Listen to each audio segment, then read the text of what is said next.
mbokk yi asalaamaaleykum Alxaaji Mbengue Diop ak Mame Ndokh TV mbokk yi comme ni ma leen ko waxee woon xam naa ne sax depuis démb ci samedi bi ak léegi yéen ñi nga xam yéen siiru Mame Ndokh TV di ma laaj émission bi kañ la woon ku ne xam na ni Tivaouane bërki démb ba tey day taw arrêté wul moo tax amun woon temps pour génn jaar ci taw bi pour ñëw def waxtaan si bi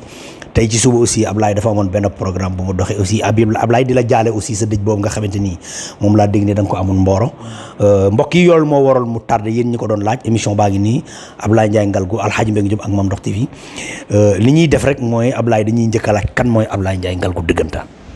waaw asalaamaaleykum El Hadj maa ngi lay nuyu di nuyu waa Ndokh TV yëpp di la remercier aussi si occasion bi nga ma permettre pour ma exprimer wu maa ngi tudd Abdoulaye Ndiaye Ngalgou di doomu Tivaouane di doomu Mboro di doomu département de Tivaouane di doomu Sénégal yàlla def ñu taalibe maam Seydi Hadji Malick di taalibe Cheikh Ahmed Tidiane Chérif donc loolu daal moom lañ mën a wax ci gàttal. d'après ci question boobu noonu li fi may njëkkee mooy di doomu Tivaouane di doomu Mboro di doomu Sénégal waa Tivaouane bëggoon nañ xam exactement parce que dañuy faral di gis à chaque fois bu na laajee nga indi Tivaouane indi Mboro loolu lan moo ko waral. waaw loolu moom El Hadj chaque fois ma wax ko parce que yàlla dafa nekk dëkk yoo xam ni tey mënu ma ko xañ ñaari dëkk yu am solo ci man comme ni ma ko waxal ci gàttal dama ni soo demee Mboro sama papa El Hadj Ngalgou Ndiaye ñu ngi ko suul foofu. nga ñëw fii Tivaouane sama yaay ñu ngi ko suul fii ci Tivaouane donc tey mu nekk ñaar dëkk yoo xam ni yu am solo ci man lañ moo tax à chaque fois dama koy préciser parce que mën naa wax ni kii sama baay la fii sama ndey moo fi nekk donc loolu moo tax à chaque fois may wax loolu moo tax aussi sañu ma aussi def dara loo xam ni def fii dara te def ma ko fii donc loolu moo ko waral. léegi li ñu bëgg xam exactement mooy Ablaye Ndiaye Ngalgou bien avant muy dugg ci politique nit ñi déggoon nañ ko bu baax a baax sans pour autant que mu dugg ci politique Ablaye Ndiaye Ngalgou moo doon kan bien avant muy nekk politicien. waaw comme ni ma ko waxee defe naa ni amoon na opportunité waxoon ci lu mel noonu. yàlla dafa def bi ma juddoo fi ma war a juddoo. yàlla def naa école primaire dem secondaire def école secondaire aussi. yàlla def aussi ma jóge fii nekkoon à l'étranger mën naa wax ni depuis 96 ba peut-être mën naa wax ba 2008 daanaka taaw moon toog Sénégal lu bari donc lu ma doon voyage mu ëpp lu may toog Sénégal mais yàlla def aussi ba 2009 la ñibbisi définitivement toog installé wu Sénégal créer sama société di liggéey dans le BTP léegi li mooy di liggéey dans le BTP mais dañu gis même bi ngay dugg ci politique à Ablaye da nga duggoon noonu ci politique mais pas sans pour autant que nga politique peut-être dafa am benn défi boo doon relever est-ce que du loolu ci loolu nga jaare ba tàbbi ci biir politique. non du affaire défi sax parce que yàlla def na man comme ni may wax faral di wax koo xam sama waajur bu góor El Hadj Ngalgou nga xam ni politicien la woon. donc mën naa xam ne ci politique laa judd. ndax dama judd fekk sama papa ci politique. mais taxul ma def politique. mais maa ngi doon doxal sama politique autrement maanaam politique sociale. def politique développement donc même lu ma nekk à l'étranger yëpp à chaque fois daan naa dugal sama loxo si loo xam ne tey luy jëmale Tivaouane kanam la wala luy jëmale Mboro kanam la. donc yàlla def aussi si ndigal aussi laa duggee si politique. parce que tey ki nga xam ni tey moom duñ ko fàtte mukk muy sëñ Abdou Aziz Al Amin nekkoon sunu sëriñ nekkoon sunu wayjur. ndax dañu judd fekk ko ak sunu papa. yàlla def aussi bi sama papa làkkoo ma nekk ak moom jege ko. vraiment mu féete ma fu ma bàyyi waroon féete. mu taxawu ma si yéenam aussi yàlla def en 2012 njëkk am yéene ni ma woon bëgg naa daal sa liggéey. pour jàppale boole la ak président Abdoulaye Wade pour mu jàppale sa liggéey en tant que entrepreneur. bon yàlla def Abdoulaye Wade jóge fii bi Macky Sall li ñëwee si la ma waxee bis ma toog paate woo ma ni ma sëñ bi nee na président fii ñëw. sa yoon nga ñëw fii parce que bëgg na eggale yéeneem. yàlla def kër bi président di ñëw fii guddi woon na trop. mais sëñ Abdou si mbaaxam mun ma nañ bàyyi bu 9h su ma xëyee naa ko fekk këram bi ma xëyee 9h ñëw këram ñu àndandoo ñëw si salle bi. président yeewu ñoom ñaar ñu tëju lu yàgg. ñu tëjoo lu yàgg après président jékki-jékki ubbi buntam wax garde corps bi ne ko wol ma Ablaye Ndiaye. bon te boobu yàlla xam na ni salle bi mu feesoon dell. ñu bëggoon gisee ak Macky Sall bari woon na trop. bi ma duggee fekk président toog nii sëñ Abdou toog man ma toog ak sëriñ bi. jàkkaarlu président Macky Sall. président ni ma vraiment li ma sëriñ bi wax si yow mérité na vraiment ñu jàppale la. lan ngay def ma wax ko ne ko maa ngi ci BTP bi laa nekk. bon président ni ma incha allah dinañ li sëñ bi wax daal dinañ fexe ba jàppale la incha allah. bon man aussi loolu sëñ bi def comme ni may faral di wax dafa nekkoon lu rëy si man.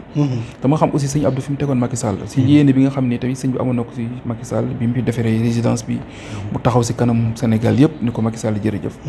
man aussi bi élection yi ñëwee. d'après écho yu ñu jotoon am ñun élection yi bu ñu jógul taxaw c'était pas favorable pour le président Macky peut-être na dem 2e ou 3e 4e position la Macky Sall ici à Tivaouane parce que boobu defe naa ni ñi fi présenté woon si ay liste bari woon na donc ñu bari ay liste yi ngi fi woon ay ñoo xam dañ taxawoon soxla woon ci législative bi pour taxaw pour bëgg gagner bon man si loolu laa dem waxtaan si sëriñ bi bon mën naa wax ni si la ma joxoon ndigal ni ma kon jóg jot na si laa jóg aussi yàlla si mbaaxam ñu jóg ànd ñu war a ànd ñoom Pa Moussa déglu ay conseils am déglu ñeneen ñi aussi seen ay xalaat ñu dugg si dëkk bi bon sensibiliser nit ñi ko xamal leen ni élection yi wax dëgg yàlla certes élection président Macky Sall moo soxla majorité à l'Assemblée nationale mais dañoo jàpp ni aussi fii si Tivaouane président Macky Sall waru ko perdre ngir sëñ Abdou Amin ndax vision sëñ Abdou tey yi peut-être mooy comme ni nga ko yàgg di waxee si loolu la leen yar aussi ñoom si seen vision nekkul ni mooy contre nguur donc te bu ñu sañoon ni sëriñ bi wax si président Macky Sall jërëjëf ba ñëpp dégg ko bu ñu sañoon aussi président Macky Sall ñëwaat Tivaouane ni sëñ Abdou Alamine jërëjëf donc moo tax ñu dugg si sur le terrain politique dugg si vraiment taxaw li ñu war a taxaw ñu taxaw ko ba yàlla may ñu ndam li si gën a sedd sama xol aussi mooy kere bi élection yi jàllee le dimanche le lundi bi ma demee seet sëñ Abdou Alamine lundi parce que ñëpp xam ne lundi daa woon recevoir mais man yàlla may na ma si loolu moom su ma ñëwoon amul woon bis wax dëgg yàlla sama diggante ak moom lundi bi ma demee seeti ko waxtaan mun ma xam naa sonn nga nu ma jot na de nga dem noppalu ji sax nga dem ma jël quelques jours de vacances mu ne président woo na ma démb si 2 heures du matin di ma féliciter mais nee naa ko ne la woo féliciter dafa lu mu deful kenn donc vraiment loolu mu nekkoon lu rëy si ñun moo tax aussi ñu gën a taxaw di gën a jàpp aussi pour que loolu nga xam ne moom mooy orientation sëriñ bi ñun ñu fexe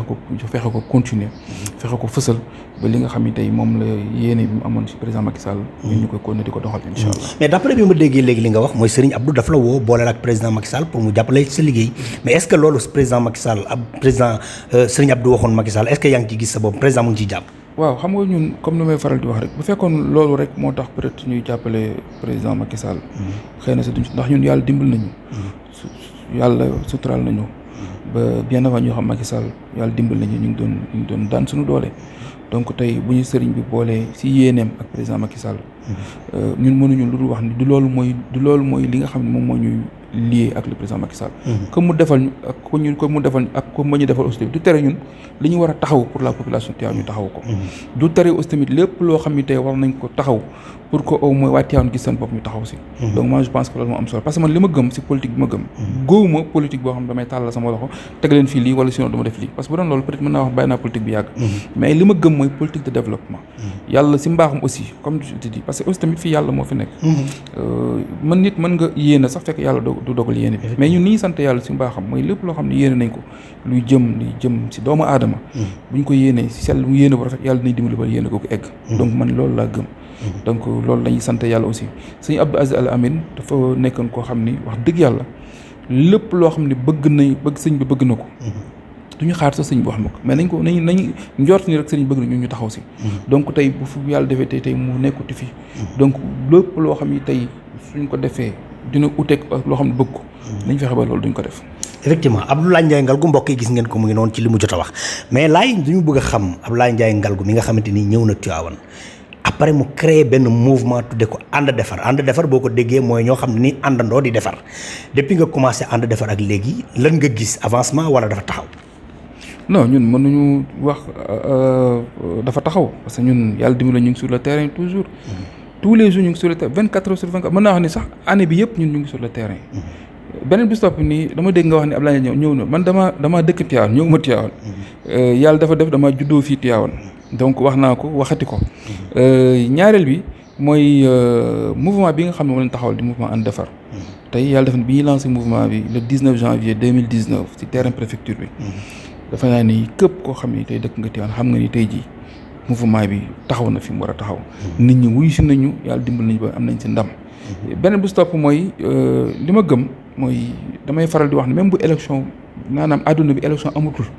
ñu ne léegi ay affaire élection teg nañ ko fa affaire politique du tere ñun lii ñuy dox ci politique sociale politique développement du tere ñu ko ne di ko def.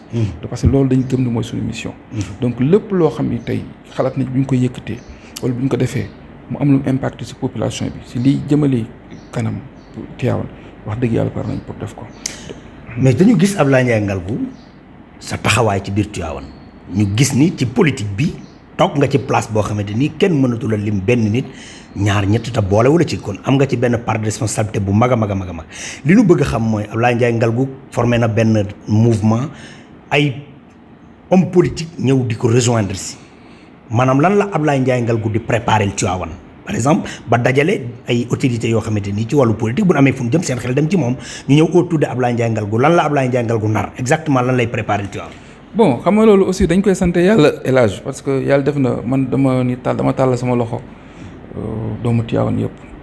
tàllal sama loxo képp koo xam ne bëgg nga Tivaouane ka nga dëkk fi ka nga bañ fi dëkk parce que am na yoo xam ne tey li ñu fi am mu gën a cher. ñu maam Seydi Hadji Malick mu tëdd fii donc tey am na ñoo xam ne tey amuñu kër Tivaouane. di ay taalibe Tivaouane buñ sañoon tey Tivaouane dépassé fii mu nekk. parce que tey am na ñoo bëree bëri ñoo xam ne tey dinaa jokkoo ak ñoom téléphone ñoo xam ne sax ay taalibe rek lañ. dëkkuñu fi sax gàmm moo leen fi andi wala événement moo leen fi andi donc ñooñu am na yéene si Tivaouane. am ñi nga xam ne tey ñi ngi dëkk Tivaouane am yéene si Tivaouane. am ñoo xam ne aussi tamit yàlla def na ay taalibe ñu am fi kër am yéene si Tivaouane donc ñu bu ñu booloo yéene yooyu yëpp je pense que mën na jëmal Tivaouane fu sori sori. beneen bi stop homme politique yi nga wax ni tey ñoom la ñoo ñëw ànd ak ñun si liggéey parce que man li ma gëm mooy dama gëm ni dafa am rupture dafa war a am. rupture bi mooy il faut pas que ñu jàpp ni dëkk bi dañuy wax ni parti tel moo ko moom wala parti tel moo ko rédigé parti non ku si nekk am nga ay idée ku si nekk am nga ay xalaat donc man li ma gëm mooy tey ñun war nañu mën a am lu ñu apporter Tivaouane sans autant que ñu ni kat ci parti bi lañ bokk wala parti bi lañ bokk sans autant que ñun tamit kii moo fi nekk kii nga war a ànd parfois non ñun dañuy gëm ni Tivaouane bi man bi ma gëm man que tey yàlla def na ñu ngi ànd ak di jàppale président Macky Sall tey bu fi jóge woon tey aussi tamit du tere ñun yéene bi ñu am si Tivaouane ñun ñëpp ñu ànd ay doomu Tivaouane ñëpp ànd bokk ndey bokk baay yéene boobu la ñu fas yéene continuer donc man loolu laa gëm donc ñiy ñëw ànd ak ñun si politique gëm nañ ni ñun dañoo bëgg Tivaouane gëm nañu aussi ñoom dañoo bëgg Tivaouane moo tax pour ñoo rejoindre ñu pour ñu àndandoo ensemble pour le développement de Tivaouane beneen bi stop mooy élage man dama gëm ni nit su fekkee da nga bëgg sa dëkk bul xaar ni kat état defal la wala état jox la nga war a mën a contribuer sa développement dëkk man dama gëm ni nit li la yàlla defal mu néew ak lu bari am nga loo war a mën a teg wala acte bu mën a posé boo xam ne ku ko def di nga xam ne kat kii yéen rek la am moo tax mu koy def parce que man je me dis que man ak yow ñoo yem man ak keneen koo xam te ñoo yem parce que man yàlla def na au benn ndomba tànk si politique takkuma du ma lenn man je suis un citoyen lambda comme tout le monde yaa ngi dégg donc man li ma gëm tey mooy gëm naa ni man lépp loo xam ne yàlla defal na ma ko dama am yéene wallahi lazim pour Tivaouane jëm sa kanam dama am yéene pour Tivaouane changer beneen xar kanam parce que lu ko waral dafa bari ndax yàlla def na maam Seydi Hadji Malick defe naa ni comme ni ñu ko fexee dafa fekkoon dëkku ceddo mu fexe ba ñëpp dugal ñëpp ci diine donc tey mi ngi tëdd fii tey ñun ñi nga xam ne tey ñoo fi nekk yàlla war na def aussi ñu yàlla may ñu ay xel yàlla may ñu ay partenaires yàlla may ñu tamit ay xalaat yu rafet ñu am ko je pense que loolu suñ ko boolee war nañu mën a apporter Tivaouane lu bëree mais li doy waar mooy politique bi ñu tàmm gis mooy tey bu fekkee nit ki président dafa war a ñëw fii ñenn ñi génn xaalis ñi dem jënd jox ay nit xaalis sol leen t-shirt ngeen dugg ci kaar yi ngeen dugg ñu mobiliser peut-être pour man kooku liggéeyam da nga koy nax parce que nit ki fekkee da ngay liggéeyal nit ki moi je pense da nga war a ànd nawle ànd gor maanaam ànd boo xam ne tey boo leen nekk si lu neex nga ànd ko boo leen nekk si lu naqar nga ànd ko tey loo mën a xewle aussi boo wootee ñëpp ñu wuyu si de manière naturelle et désintéressée mais tey li politique bu ñu ci am yu ñu tàmm gis mooy nit ñi bu mobilisation am tant que génnuñ xaalis rek doo gis kenn te man mën naa wax ci Sénégal sax waxuma moi je parle même pas de Tivaouane mais Sénégal yëpp c'est très rare nga gis un politicien man personnellement mosuma jox nit 1000 francs CFA ci politique ni ko kaay génn mobiliser parce que président de la République dafay ñëw mosuma jox nit 1000 francs CFA ci politique ni ko kaay votel kii ndax lii ak la parce que loolu pour man naxe la parce que tey su ma defee offre bi 1000 francs suba mën nga am ko ku jox kooku 5000 wala 10 000 francs est-ce que kooku di nga ko gisati mais man yàlla li ma yàlla dimbali suturaal ma mooy ñi ma àndal dañu àndu nawle ànd gor bokk gis-gis bokk li ñu bokk vision bokk li ñu gëm ni mooy tey lu ñu ñor mooy Tivaouane moo ñu ñor. donc si loolu la ñuy woo ñëpp. si loolu lañ fas yéene aussi déroulé. dama dégg sax nga wax ni rupture dafa war a am. rupture fu mu war a am ça veut dire que ni na muy doxee jaaduwul li ma bëgg a xam mooy est-ce que Tivaouane ni muy doxee Abdoulaye Ndiaye Ngalgou naka la ko gisee noonu la Tivaouane war a doxee wala war naa mën a am ay changement wala déet. xam man li ma gis tey fi ma ci gis-gis fi ma toll. soo déggee may rupture. ça veut dire que waruñ jël lépp teg ko ci loxo politiciens yi. ni lii ku nekkul politique rek waru moo développer sa dëkk. moi je pense que comme tey il est temps. que doomu Tivaouane yëpp yeewu àndandoo bokk ndey bokk bàyyi. parce que y a des problèmes à Tivaouane tey xoolal inondation bi am maa ngi masawu sax nit ñi nga xam ne vraiment ndox mi dugg na seen kër yi ñu ngi leen di masawu au passage. tey boo xoolee Tivaouane foo tourné problème mu assainissement daf fi am. boo demee kul yu ndox maa ngi tàkk boo demee kër xaalis ndox maa ngi tàkk boo demee feneen ak feneen ndox maa ngi tàkk mais loolu du tey ça fait des années ndox ma mi ngi am. tey man dama pense je pense que moment bi ñu toll nii si moment hivernage bi ñu toll si le technicien yi war dem sur le terrain wàcc xool fépp foo xam ne ndox mi ngi fay tàkk. ba nga xam ne tey boo demee kër xaalis tey mënatoo fa jaar. yaa ngi dégg man barki dem bu ñëw naa pour dem jaale ji sama nijaay bi gaañu fii mais yàlla métti nga xam ne dama def tour bu rëy pour mën dem tellement que foo jaar ndox nga fa. donc man tey il est temps que gars yi toog waxtaan. toog table waxtaan techniciens yi ñëw xool fi ndox mi di taal ci période bi ñu toll nii ñu xool bu nawet bi jàllee lan lañ ci mën def andi ci ay solution man damay wax ni technique la quoi. de ay solutions yoo xam ne pour que bu déwénee. bu tawaatee dañu xam ne kat ndox mi tooguti fi ndax am nañ solution pour loolu. je pense que loolu. dafa jaadu nit ñu xalaat ko beneen bi stop aussi quand je parle de rupture tey dama jàpp ni li fi infrastructure yi nga xam ne Tivaouane soxla na ko bari na. mais tey ñun ñëpp ku si nekk am nga xalaat am nga idée boo xam buñ ko bokkee ko toog waxtaanee ko je pense que war nañu indi ay solutions yu bari bari. mais ma gis Abdoulaye Ndiaye Ngalgou ku ci mel ni El Hadj Malick Diop Assoukan Sall Yélamine Goumbala di ay autorité nekk ci Tivaouane def seeni déclaration wax ni yow la ñu bëgg a àndal maanaam loolu exactement naka nga ko déggee ak naka la def. bon comme li mu wax rek mën ñu dul sant yàlla si loolu parce que comme li nga ñi nga cité bu dee El Hadj Malick Diop yàlla def na ni def na 12 ans à la mairie. def aussi 12 ans à l'Assemblée nationale. soxna Assoukan Sall aussi tamit def na 2 mandats à l'Assemblée nationale. bu dee Yélamine Goumbala je pense que c'est un cadre. di administrateur civil. donc am loo xam ne tamit jot na ko liggéey ci Sénégal. donc ñooñu je peux dire que li ñu fi ñu jaar ci politique man jaaraguñ fa. ndax seen booy xool seen background. fi ñu jaar ci politique man jaaraguñ fa donc tey ñoom bu ñu demee xool ni kat am nañ xalaat na ni kat ñoom vision bi ñu bëgg Tivaouane. wala li ñu yaakaar ci Tivaouane kat xëy na ci man lañ ko yaakaar. ñu ñoo ànd ak man mënuma lu rafetlu ko. mënuma lu aussi tamit vraiment sant leen gërëm leen ci loolu il faut pas que nit ñi aussi tamit jàpp ni. bon El Hadj Malick Diop nekk na fi maire pendant 12 ans nekkatul maire tey que dañ ko war a sànni. non waruñu ko sax El Hadj Malick lu mu bon am na c'est un intellectuel. am na lu mu xam. peut-être tey am nga loo xam ne tey jii kat nit di nga ko jox dara mu doxal. bon moom ci wax mën na rendre compte ne man de sama yéene fi ma bëggoon yóbbu dëkk bi egg yóbbu ma ko fi mais am naa lu ma yéene woon xëy na motuma ko mais su ma gisee ko xam ne war na ko mën a mottali ma loolu. wala war na mën a am di ay. idée yoo xam war nañ ko mën a àndandoo doxalee ko moi je pense que loolu dañ koy rafetlu muy moom ak keneen donc te ni ñu tàllee loxo ba ñoom ñu nangu ko noonu ñu tàllee loxo aussi ñeneen ñi nekk ci opposition bi ñu nekk société civile bi ñi nga xam ne aussi tamit ñu ngi fii taxaw pour. mais kon actuellement nii ku nekk ci opposition bi PDS wala réew mi bu ñëwoon tey bëgg a ànd ak yow bu boobaa di nga ko accepté dugal ko ci ànd defar. mais oui parce que tey li am solo mooy du Abdoulaye Ndiaye du ànd defar li am solo mooy tey Tivaouane moo soxla parce que man dama jàpp ne bu Tivaouane soxla ay opposition ay parti yëpp pour man amatul Tivaouane rek moo soxla ñu àndandoo ensemble man mën naa ko jiite comme keneen mën na ko jiite mais li gëm mooy le développement de Tivaouane loolu laay wax. donc si laa woo nit ñi. mais Abdoulaye Ndiaye Ngalgou ak politiciens yi nekk Tivaouane les autorités ku ci mel ni Abdou Ndéné Sall. ku ci mel ni Seynabou Guèye Touré ku ci mel ni Diagne Sy Mbengue ñooñu nga xamante ni ñoo yore Tivaouane sa relation Abdoulaye Ndiaye Ngalgou ak ñooñu naka la mel. waaw non xam nga soo nee ñooñu sax ba xam ne ñoo yor Tivaouane c'est-à-dire ñooñu yàlla def na ay autorité lañu c'est pas ñoom ñoo yor Tivaouane je pense que ku si nekk rek am nga loo yore Tivaouane ñoom jàmm ak salaam la séq ak ñoom ku si nekk vraiment jàmm ak salaam ak respect la ñu séq amuñu duñ ay adversaire si ni ma ko jàppee parce que defe naa ni kenn du ma dégg te maa ngi koy ñaan yàlla aussi ma wax ci politique lu mu warul wax. kenn du ma dégg aussi ma wax ci nit xas ci nit wala saaga ci nit wala wax ci wax bu ñaaw.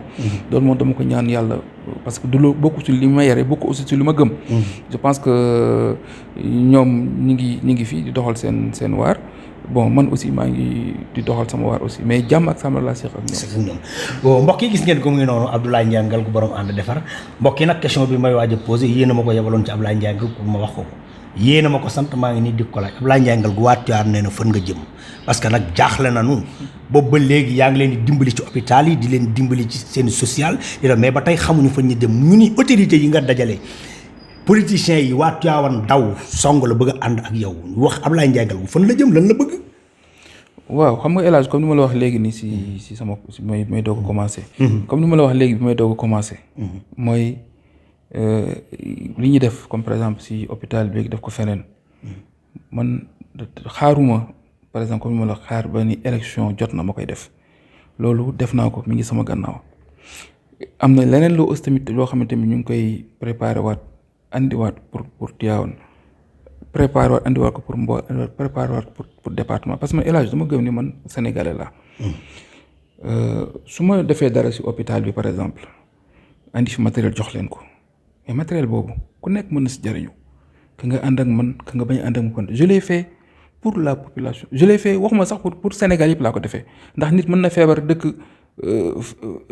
beneen dëkk ñu andi ko fii Tivaouane orienté ko si hôpital bi mu ñëw bu ñëwee yàlla def am matériel bi mu soxla wax am na ko donc loolu man dama gëm ni loolu mooy développement beneen bis topp mooy waxuma sax Tivaouane mais dama jàpp ni tey man sama yéene tey mooy poste de santé yi nga xam ne tey ñoo nekk si département Tivaouane bi yëpp yàlla xam na ni ñu ngi programmer def ay actions yoo xam ne si foofu la jëm maanaam chaque poste de santé bu nekk si département bi ñu fexe ba tegal la matériel échographie boo xam ne jigéen ñi nga xam ne jigéen yu wérul lañ nga xam ne kenn dootul déplacer du ñëw ba Tivaouane wala dem ba Thiès pour defi échographie donc comme ni ñu ko defee poste de santé bu Kër Massamba Sall bi noonu la ñu ko fas yéene defee ko Mboro noonu la ñu ko fas yéene defee aussi tamit yeneen poste de santé nekk si département bi bu ñu yàlla dimbali ba suñu objectif ñu atteindre ko si département bi mën nañ génn sax si région bi laay wax mais ñun loolu lañ gëm donc te loolu lay ñaan yàlla si yàlla kàttan yàlla may ñu fan ñu gudd ak wér ba yéene ba ñu am si doomu aadama yi am ko si population Tivaouane bi am ko si Sénégal yëpp yàlla eggale ñoo ko si barke Yonent bi mais laay gars yi li ñuy laaj mooy au retour lan lañ la mën a fayee li nga wax yëpp di leen ko lebal ñoom aussi ay gor lañu bu ñu sañoon bu ko lu leen nit dee defal teraanga ñoom luñ koy fayee ñoom aussi sa biir wax sànq dégg naa nga wax ci Alaaji Malick Diop moom am na lu mu bëggoon mënu ko am na koo xam yaakaar na ci moom bu toppee ci ginnaaw mën na ko mottalil yéeneem nit ñi li ñu bëgg a laaj mooy ndax Alaaji Abdoulaye Ndiaye Ngalgou bëgg naa nekk seen maire wala déet ñoom waa Tivaouane loolu question bi loolu la mooy est-ce que Abdoulaye Ndiaye Ngalgou bëgg naa nekk seen maire ñoom waa Tivaouane wala li may wax nag du waxi El Hadj Mbengue Diop waxi waa Tivaouane la parce que bi ma publicité ni man ak yow ñooy gisee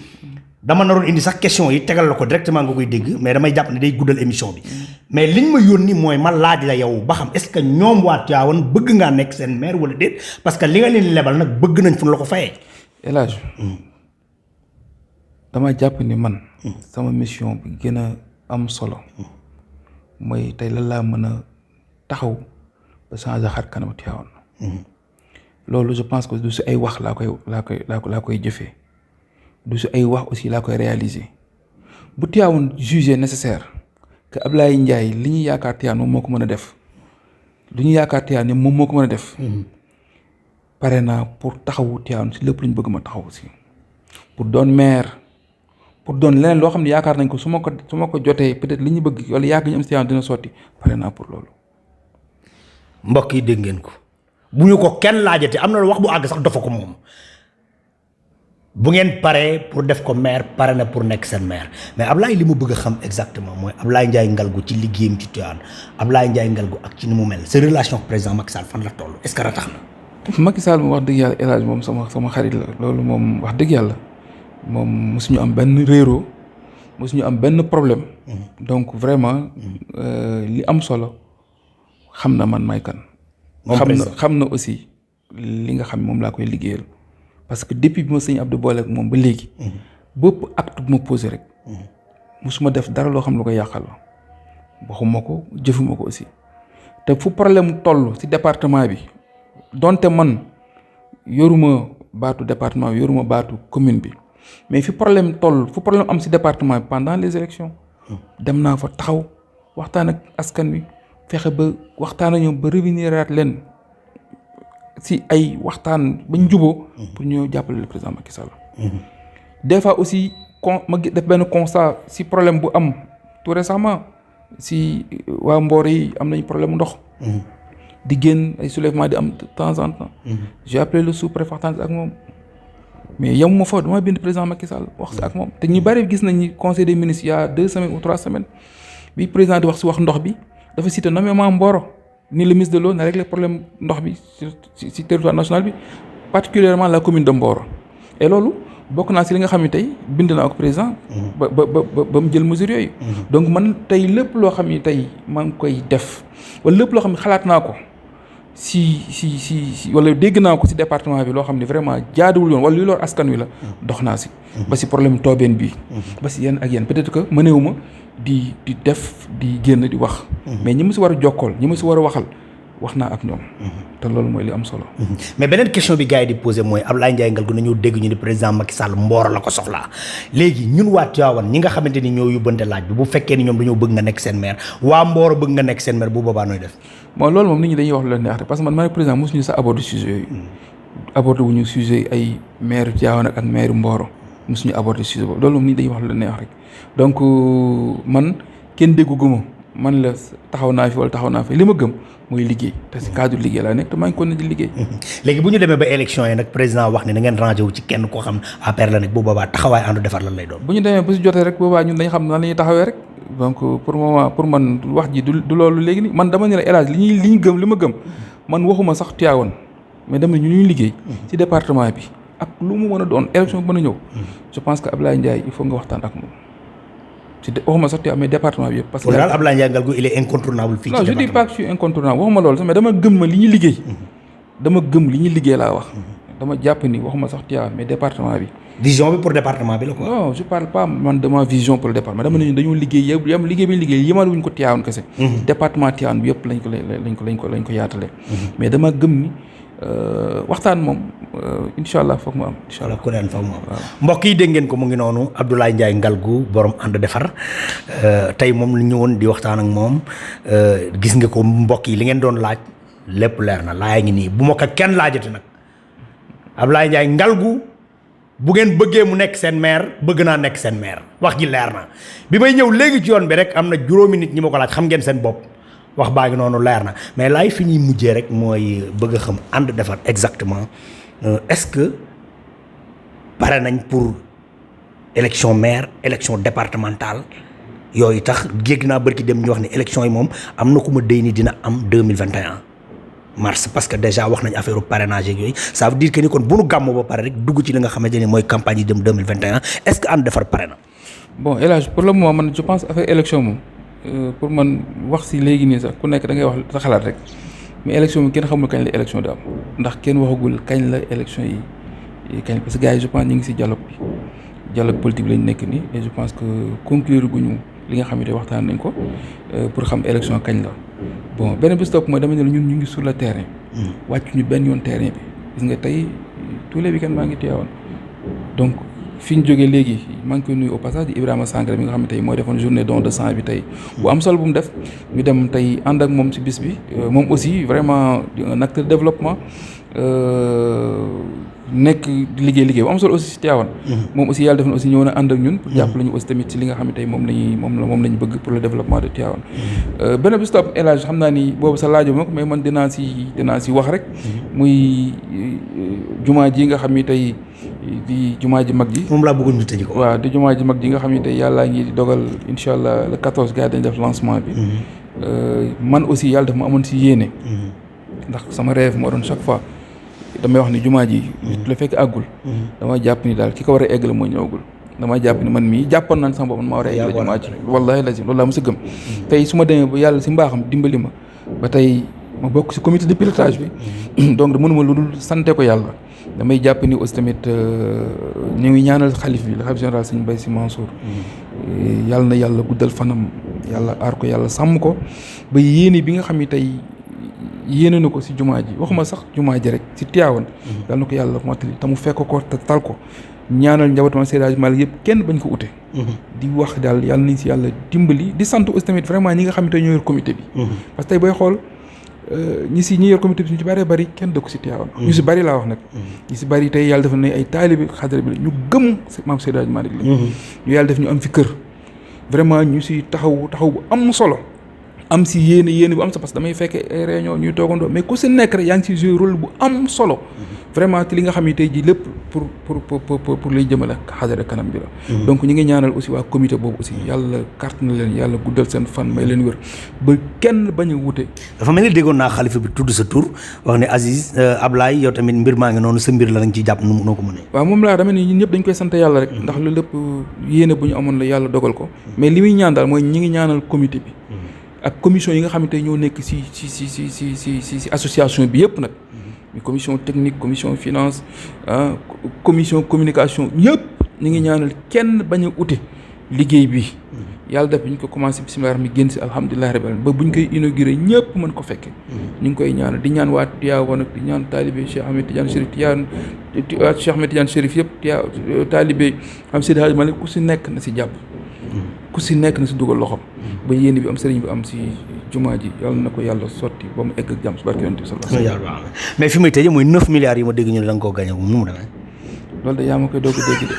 maa ngi koy doog a dégg tey wallaahi lazim maa ngi laay gars yi ne da ngaa gagné 9 milliards. dañuy wax rek El Hadj xam nga moom nit ñi moom ku nekk da ngay def sa interprétation rek man 9 milliards defe naan su ma ko amoon defe naan beneen taxawaay lay taxawee loolu moom mbokk yi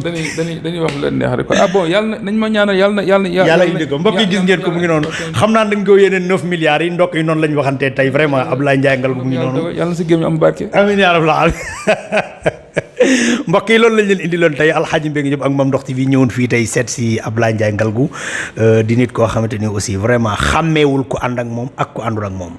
oui li muy defal ñi mu àndal noonu lay defal ñi mu àndalul waaw man ñu bari bu ñu seetluwul sax dañuy jàpp ni man ànd defar laa bokk mais nii la mel xàmmeewul ku mu àndal ak ku mu àndalul ñëpp la boole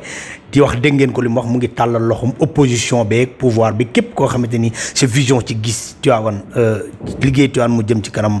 ci la bokk moom mu ngi lay tàllal loxo di sant bu wax aussi sama xarit sama rakk Pape Moussa Diop mi nga xamante ni ci conseil Ablaye Ndiaye Ngalgou la bokk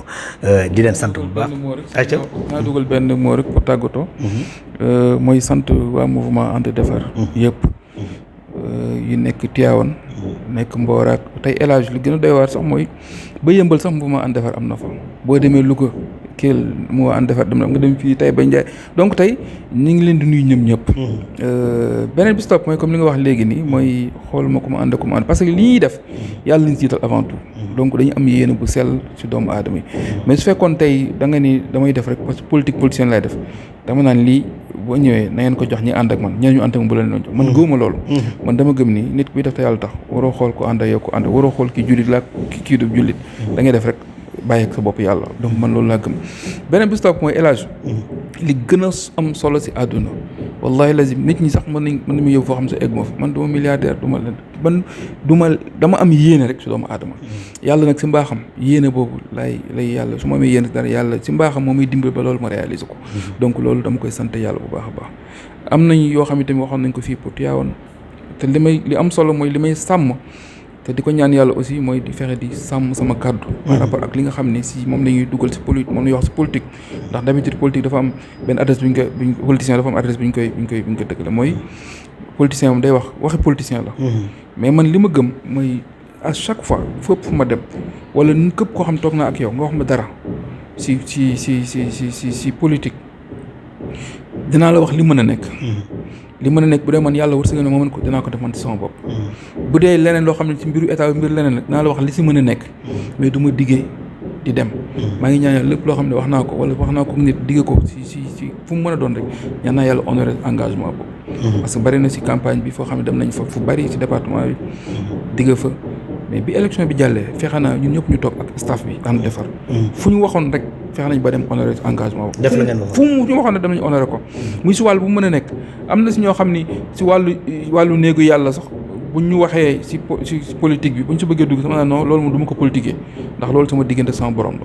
la liñ si def yàlla moo tax ñu koy def en dehors de la politique donc loolu aussi tamit ñu ngi koy sant yàlla di ñaan yàlla aussi yàlla na yàlla bàyyi ak suñu xel yàlla bàyyi mag aussi tamit ñi nga xam ñoom la ma yàlla booleel mi ànd waa mouvement ànd defar yor aussi tamit yor ñu si échanger parce que à chaque fois su ma ñëwee ñi ñëpp dañuy toog parce que c'est pas man maay décider mais dañuy teg lépp sur la table ñu toog discuter ñu ne lii ak ku nekk joxe sa xalaat ñu trouver benn consensus ñu déroulé. donc loolu aussi maa ngi leen sant. di jox dafa benn rôle boo daan joué mais benn rôle au secours ñi nga xamante ni ñoo nag APR ku musaan mer bëgg a bàyyi nga dem jëli ko. loolu yaa ko daan ba léegi yaa ngi koy def mais li ma bëgg question bi jëmul foofu li may laaj mooy est-ce que biir ànd nawle am nga comité boo xamante ni ñi bokk ànd nawle tam mer ñu dem jëli leen pour delloo si leen ànd defar. non ànd defar man je pense que gisuma fi ñu fi mer dem. parce que ñun chaque fois ñu ngi échanger si loolu gisuma kan moo fi mer dem. parce que ñun tey rôle boobu lañ parce que man dama gëm ni man rôle bi ma war a jouer man dama war a fédérer. par exemple waruma ni kii kat fii la fokk wala fii man damay xool li nit ñi war a àndee li nit ñi war a àndee ci lu rafet. ci liy jëmale nit ki kanam wala pour jëmale ci ñu àndandoo si loolu. donc man képp koo xam ni tey man yàlla def na ma hélas benn numéro téléphone la oma ñaar oma ñett. tey sama numéro ñëpp am nañ ko. ku ma woo aussi dana la wuyu. loo ma wax aussi tamit muy ki ñi may àndal ñëpp li mën a nekk la ñuy àndee. mais ànduma kenn si politique. si ay chantage wala si ay dige man dama bëgg dañu ànd de manière naturelle et désintéressée. lu ñëw ñu àndandoo ko tegandoo lii moo fi nekk ñu teg sur la table donc loolu daal moom loolu laa gëm te loolu laay doxal aussi. waaw yow aussi maa ngi lay sant aussi di la remercier di remercier sa frère Pa Moussa comme ni nga ko waxee parce que yéen aussi yéen a ngi teewaan parce que yéen comme ni wax yéen war leen def war leen wax lu ñaaw war leen jëf lu ñaaw li ngeen war a def rek mooy defar ndax ay communicateur nga donte ku nekk am nga foofar yàlla xam na ni Pape Moussa mi nga xam te yàlla bool na ak moom ñu ànd des fois mën na publier dara man maa ko ñaan sama bopp ne ko Pape léegi dindi ko parce que ku nekk ak ni ngay interpréter certes moom fekk naa ko ak mu yor organe de presse am di liggéey c'est pas que man maay wax kii def wala def yow aussi yàlla def yaa ngi ànd ak Diop si tey boo defoon dara sama naa El Hadj lii nga war def kat boo ko def parce que loolu laa gëm quoi parce que ñun ñëpp dañoo war a bokk ndey bokk bàyyi xool lii jëmale Tivaouane kanam ñu doxal ko mais comme nu mu wax rek politique saagaak politique xaste politique waxante wax bu ñaaw moo fi xeew yi li am solo mooy def ay action ñu koy gis di poser ay action ñu koy gis benn bis topp aussi beneen débat boo xam te c'est un débat vraiment inutile mooy kii dëkk ni fii dëkk fi li am solo mooy xoolal yow kii wax noonu boo xam lan la fi def ay kii dëkk na fekk de man pour man c'est un débat inutile li am solo mooy yow xoolal yow mi nga xam ne yow da nga fi dëkk te ni ñuy xamee nit ku fi dëkk mooy xëy na nga juddoo fi man defe naa yàlla def na fi laa juddoo si poste de santé bi Kër Massamba Sali bi yàlla def na aussi sama extrait dafa ma ko ci mairie bi laa koy wute et tout récemment rek jël naa sama soxla naa extrait mairie bi ñoo ma ko jox donc nit ñi nañ bàyyi débat boobu nañ xool li nga xam ne mooy jëmale Tivaouane kanam li nga xam ni tey bu ñu ko defee dina am lu muy apporter population bi moo am solo mais débat kii dëkk na fi yow mi fi dëkk xool la nga fi def bala nga wax ki fi dëkkul li mu fi def parce que ñi fi dëkkul sax je pense que ñi fi dëkkul tey yéene bi ñu am si Tivaouane sax defe naa ni ëpp na yéene sax ak ki fi dëkk parce que comme nu ma ko waxee si commission bi nga xam ne dañoo war wàllu jumaa ji ñu su bari kenn juddoo Tivaouane ay taalibe Seydi Hadji Malick lañ am fi kër vraiment di def ay contributions yu am solo si événement bu mën a am donc loolu aussi ñooñu da nga leen di ñaanal yàlla yokk seen wërsëg yàlla bàyyi leen fi ndax boo gisee loolu aussi tamit ñun ñëpp ñu siy dawaat kóllëre gu jiitu woon suñu judd la maanaam suñu bàyyi suñu maam yi sa laay wax man sama maam bi jur sama papa moom turu ceet la yoroon mais maam Seydi Hadji Malick si moo ko tuddee Ibrahima donc loolu jiitu na sama judd yaa ngi dégg wax ji donc ñun lépp loo xam ne tey si xadara bi ñun xëy ñu rek kii dañ fi fekk baax maanaam suñuy wayjur yi suñu maam yi fekk leen fi donc loolu aussi tamit bu fekkoon tey ñoom dañoo ñëwoon àndoon ak maam Seydi Hadji Malick si bu ànd ak Serigne Babacar si ànd ak Serigne Cheikh boo xam ne nekkul ànd bu dëggu tey suñu ñun ñii di seen ay njaboot def naa lii ñuy def kon tey duñ ko mën donc loolu dañ jàpp ni ñaanu barke mag ñi la ko donc ñu ngi si sant yàlla bu baax a baax si loolu mbokk yi gis ngeen ko mu ngi noonu Ablaye Ndiaye Ngalgou wax na Alxaaji Mbengue Diop ak Mame Ndokh TV jërë ngeen jëf